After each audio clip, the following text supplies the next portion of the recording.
So I first purchased a firearm. Originally, it was just actually kind of to shoot a firearm league. I worked at a firing range and I wanted to join league.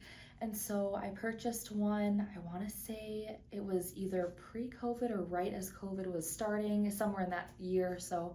Um, and I had bought it originally just to shoot league and then eventually would trade it in for a self-defense firearm. From when I was working at the firing range, beginning half of this year, we definitely were starting to see more women come into firearms.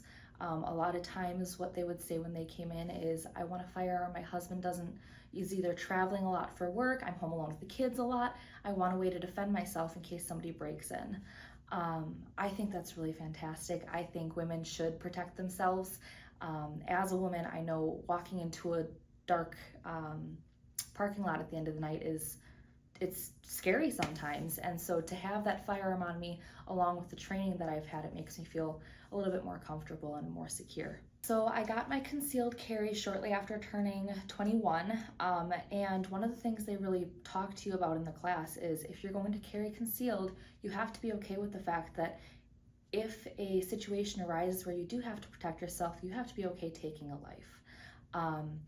And I mean, at the end of the day, none of us are carrying a firearm going, gosh, I hope I get to hurt somebody today, but it's, gosh, I hope I get to protect somebody if I'm put into that situation.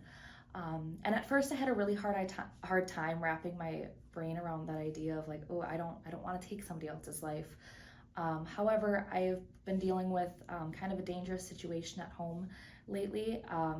Not within my house, one of my neighbors it's been a very aggressive situation.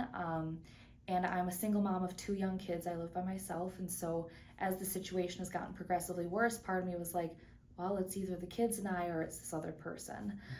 So I've gotten, I don't want to say more comfortable with the idea, but it definitely is one of those, it's changed my mindset, definitely. And the idea of, at the end of the day, I want to do anything I can to protect my kids and I because they're what's important to me.